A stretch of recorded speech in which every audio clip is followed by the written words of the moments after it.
Pau. This is Kai Opua 5 with the Kiwani Foundation, bringing you another segment of Voices of Truth, one-on-one with Hawaii's future. We're at the Ritz-Carlton Kapalua, celebration of the arts, and we're very pleased to have with us today Iokepa Naiole of the Naiole Ohana, renowned in throughout Hawaii and the world. Wow. And we'd like to say mahalo for being here with us and taking the time. And we've been very busy. Did a beautiful presentation in kind of a lecture format, I guess, earlier today. But why don't you just bring forward who you are and what the canoe means to you, how it evolved, how things have moved forward to where you are now, and the impact that it's had on your life. Oh, okay. Well, my name is Iokepa Naiole. My family goes all the way back to Big Island of Hawaii. Yeah. But we have Naioles on all major islands now. Yeah.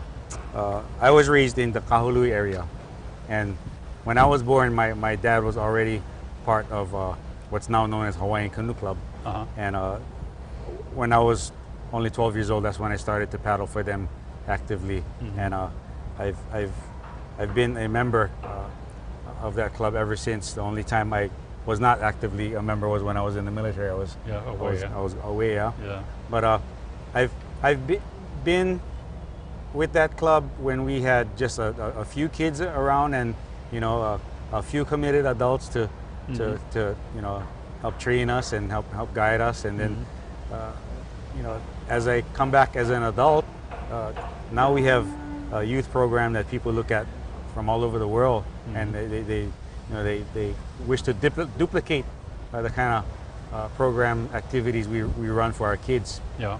And I look back at my childhood, and I think, well, if my Uncle Benny wasn't there, Uncle Billy wasn't there to help coach me, what direction could I have gone? Yeah. I may have gone into other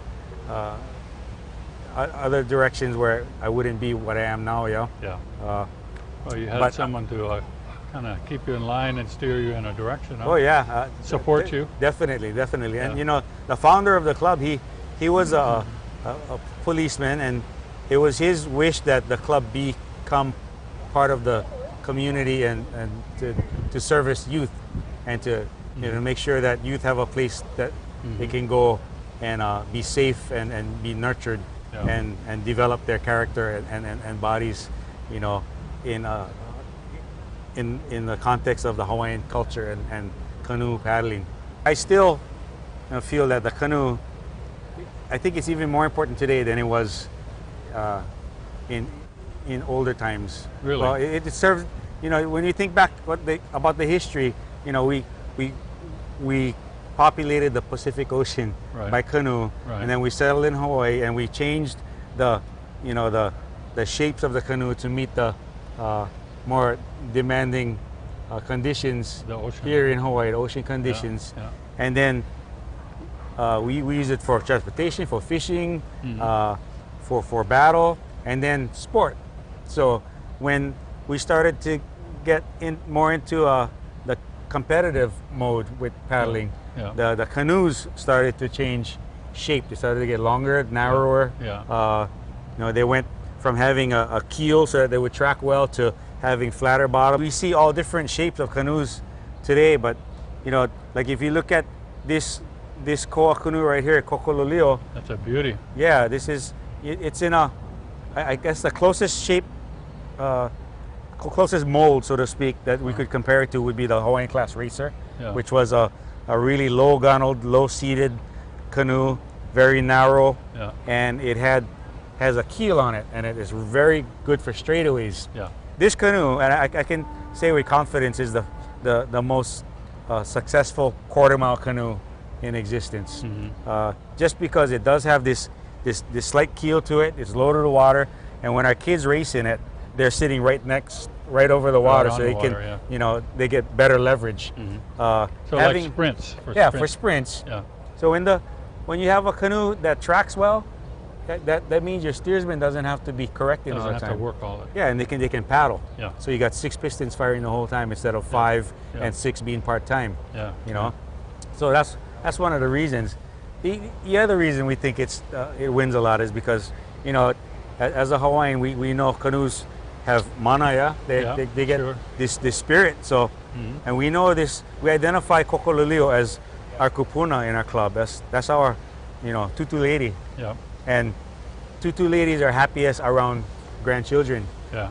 So when you put kids in this canoe, the canoe is happy, light, and fast. Yeah, so that's how we feel from the Hawaiian mindset. It's more than just the design of the canoe. It's materials. It's just as much what the canoe represents. Yeah. Yeah. An elder for us. Yeah. Well, you hear about the old style where they would go up and pick a tree, when they would do a dugout. Oh. And the importance of selecting the right one, and then it Yeah. was a good, healthy, and it had mana built into it, and then it could be a good canoe. But this has taken. I can understand what you're talking about when you say that it really evolved probably here in Hawaii, because I've, known friends who've sailed the Pacific, and you get into Hawaiian Yeah. waters, it's rough. Oh, yeah. You have a lot of action Yeah. going on. Out in the Pacific, you may have, big ocean, but it's not the kind of currents and Yeah. cross currents and stuff to All work this with. motion, Yeah. We still rig when we, canoes. We still use rigging like that because, the all that energy Yeah. from the ocean transferring to your ama, the yako, to those vies. If we use steel, Rigid. it would just rip right out eventually. Yeah. So you got to have that little bit of a give. Yeah. Yeah. Well, I know just the fiber, the cordage that needed to be the different types of flexibility and Yeah. strength. In the ocean-going canoes, I forget. I heard one time the number of different types of lashings and fiber that you had to have, and it was a real science. It was a real science. Some have to be able to give, and some have to be able to hold. You're right. It's really something. That's why if we use nylon on this, nylon doesn't have that stretch and grab. Yeah. It's through a rigid, so it works loose easier. Yeah. So the cotton works better. The cotton is closer to the aho that they used to use long before. Yeah. Yeah. And you got to think a 40-foot piece of rigging like that would take somebody 1 year at least to make. Yeah. Yeah. So that's amazing. Today we get cotton rope. This canoe was made before I was even born. Yeah. So I don't know exactly how this one was made. I can go find the history about it. Right. But our other koa canoe that we had done, we had carved by Fafa, a Tahitian canoe builder when he was here before he passed away. He actually got the log from Kipahulu side, and a couple of our members, Uncle Sid and Kauhane Luawai, they went hiking in the forest for weeks. Every weekend for weeks, looking for the right tree, and they found the right tree, and they took Kumukeli Itawa up there and Fafa, and they did their pules, and they prayed to see if that was the right tree. So they were doing things by tradition, Right, yeah. not just go, nice tree, cut them down, yank it out. Yeah. So they went through the whole process, and then what happened was we took the club to go and help bring it down. Cut the tree down, do more ceremony, and then they would rig it up and they pull it down the mountain in the old style. Yeah. No helicopters. Yeah. No lift. Yeah, easy no lift. huh? All just about 100 adults and kids just pulling all the way down the mountain. So when you're talking about the kids, you have adult racing paddlers also, or are you pretty much focusing on the kids, or what? Or different levels, or what? Yeah, different levels. They go from the unofficial 10 and under division up to, I think this year they're adding 65. Oh, yeah. 65s. Yeah. So you have all these different divisions, but for a long time now, our it's not that we focus just on the kids, but our foundation has to be built on a kids program. We don't want a club where it's just mostly all adults and we're just all about competition. Yeah. We create programs where our kids get a lot of attention that they should be getting at home, but nowadays parents working 2-3 jobs, Yeah, kind of hard. so the kids they come to us, and then we become their makua, their parents, Yeah. you know, uncles, aunties, and Right. we put them through the rigorous training process of learning how to, you know, follow, cooperate, and then lead. You know, we get kids that start from 7 years old and come all the way to 18 years old, Yeah. like my son, and now he's Yeah. 25-year-old, Yeah. and he's an active adult paddler. Our kids program, our Keiki program, we base it on our mission statement. We maintain a core membership in our club of people who've been there for decades, Yeah. and every club has to have that. Sure. You got to have Yeah. that roots, Yeah. and then from there you can develop your activities and programs, and you start to include your adult paddlers in with the training. Yeah. I'll give you an example. The other day when we were loading up this canoe, all the novices were there at the club, and they helped us bring down the canoe off of the rack. I told them what it means to laulima and many hands to carry this Right. big canoe safely down. Yeah. And this is lesson number 1 for you guys. Yeah. A lot of these guys are malihini, yeah, they're not from Hawaii, Right. but they want to paddle just like people want to hula. Sure. You know? Yeah. So good. So I put them through the training so that they can help to train the kids too. And the last thing I shared with these novice paddlers was that, you know, I'm glad that they're here, and I let them know that they're privileged to be part of this Yeah. this hui. With the privilege comes the kuleana, the responsibility Yeah. to help us in our mission. So, for instance, if you see kids come onto the property that are our paddlers especially, and they need assistance of any kind, you go help. You uncle, you auntie, you go help them. If they Right. come out of the water and you see them shivering because they forgot their towel, Yeah. give them your towel. Yeah. Yeah. If they ask for you, use your phone so they can call somebody for a ride, Yeah. give them your phone. Yeah. On the other hand, if you see them throw rubbish on the grass, go over there and tell them, brother, Yeah. no throw a pile, go pick up the rubbish, throw them in the trash can, please. Yeah. So I kuleana, I give them kuleana Yeah. so that they feel like they have more reason to be at the club than just coming to paddle. Yeah, Yeah. Yeah. They get one mission. This represents right now the pinnacle of technology and innovation in canoe racing. You can see how different it is from the traditional shapes, but you know, this one is made for open ocean racing. Yeah. In a race that doesn't have any restrictions. Yeah. Okay, so these canoes, the core canoes, when we race them in the association races, they have to weigh 400 pounds, minimum 400 pounds, Okay. and that's to keep everything fair across the board for Yeah. all the clubs. Yeah. Okay, because Everyone's you know, hauling the same weight. yeah, everybody's hauling the same weight, and you know, if a club has a lot of money and they go buy a carbon fiber canoe that weighs half as much as everybody else's, Yeah. that gives it an unfair advantage. Yeah. Yeah. Yeah. So this canoe will never participate in Hawaiian Canoe Racing Association regatta or distance race that doesn't Yeah. have a class for it. Yeah. Okay, it's made so that it can take rough water Uh-huh. and it can hold the 6 same guys for the whole time. Yeah. Nobody comes in or out. The first race that this was used in was the Olamau, is a 90-mile race. Day 1 from Maliko Gulch to Napili Bay.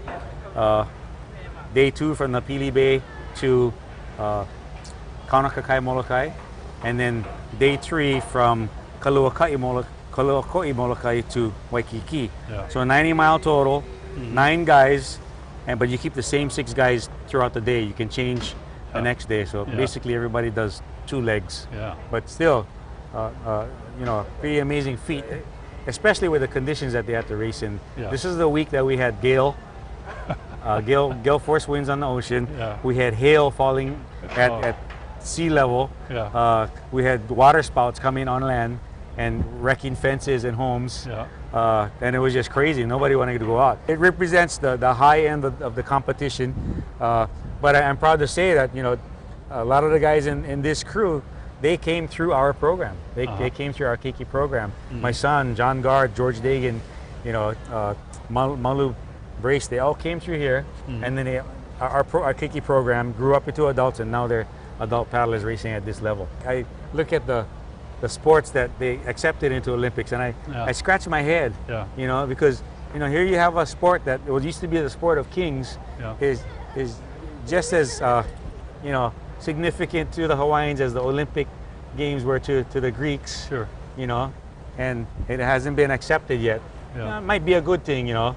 But Well, you know, there's, you know, with a lot of Kanakas and a lot of interest in paddling. You know, you go over to the west coast of the states, California and so forth. You know, you got canoe clubs where Yeah. you would never expect them to be. The water's so cold. I know that there's even paddling in New York City, Hudson New York River. Yeah. Yeah. And so I know some folks from Kauai go over there and they participate in that.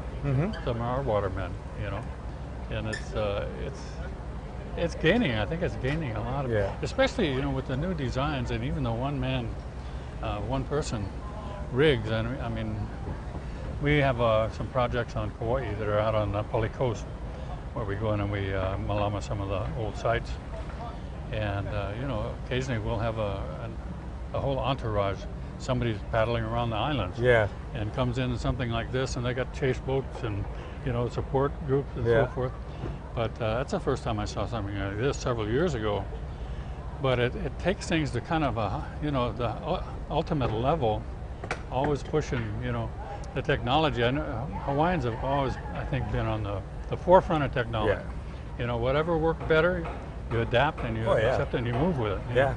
You won't catch me surfing in a malo. You know, because we just hemo all the time. Yeah, Yeah. yeah, sure. But you know, so I wear board shorts to surf. But Yeah. and you know, you look at the one man. I mean, you can't get together with your 6 guys every day and go train. Yeah. The single person canoe just gives you that extra training. You know, you can get out by yourself. My son Yeah. is practicing right now because he has his Molokai Right. solo coming up Yeah. in a couple weeks. Yeah. So he's out there right now in the water Staying in shape. training, staying in Yeah. shape. You know, and, Yeah, you can go and by it yourself. allows you to do that.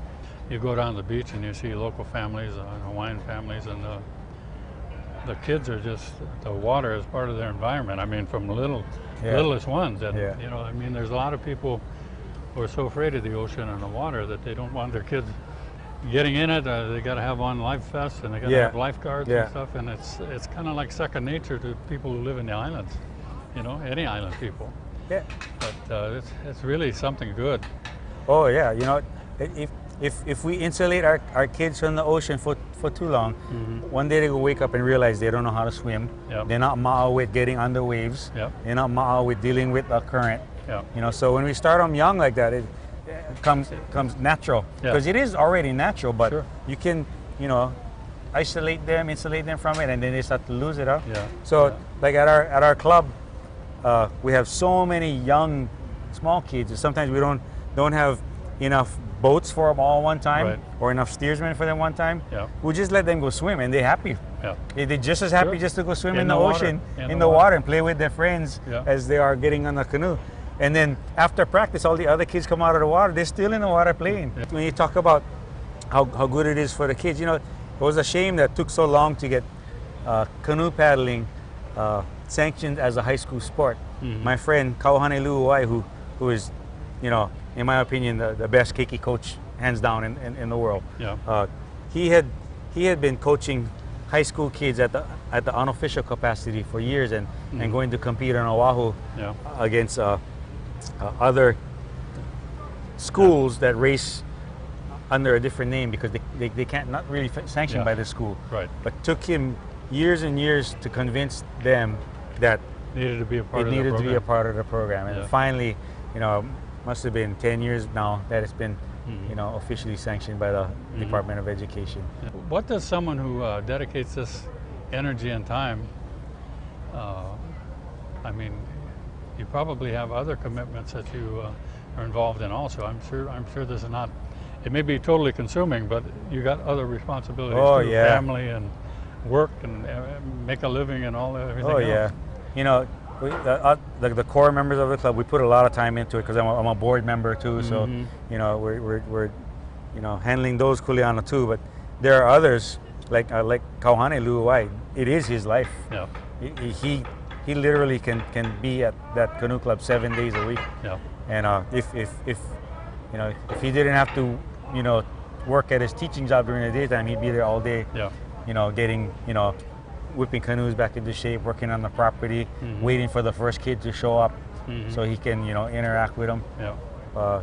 Some of us, you know, work harder than others, and you know, like me, I going to school, I get small girls. You know, there's times when a club, they won't see me for a few days, maybe a couple of weeks.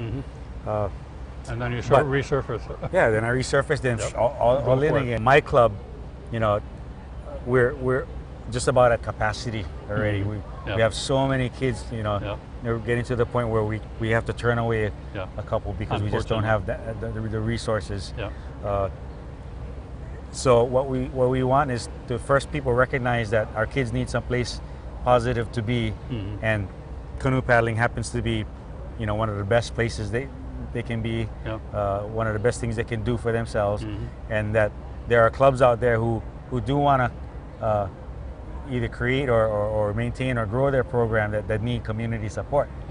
Because we are community servants, but we need help from the community to make sure we can do our job.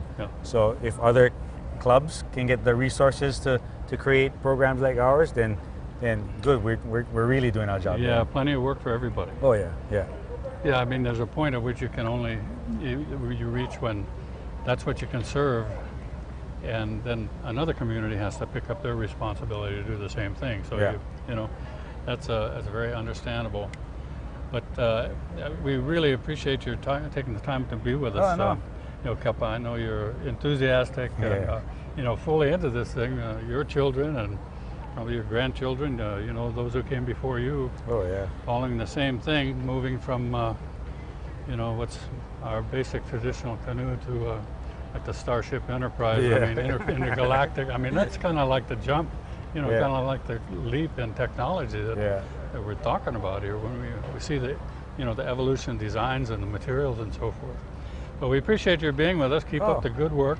Good luck in your studies and everything else with the Ohana and whatever else you've got going on in your life. And we look forward to seeing you once again. Glad to meet you and glad to get to share. Malama. Mahalo to you. We hope. And folks, I'd like to say once again, thank you very much for tuning in. I'm Iokepa 5 with the Kewanee Foundation, Voices of Truth, one-on-one with Hawaii's Future. And we're a segment of the Free Hawaii Broadcasting System. Hui ho.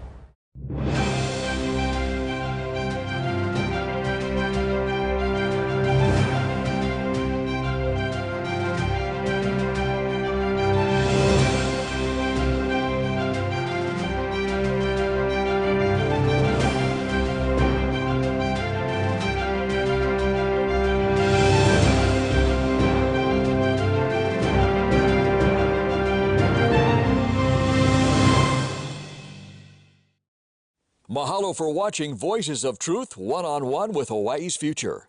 Watch us on the web 24/7 at voicesoftruthtv.com.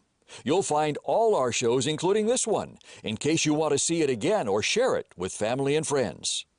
Also view our weekly video commentaries at freehawaiitv.com. And check out our blog, published daily, at freehawaii.info. It's all part of the Free Hawaii Broadcasting Network.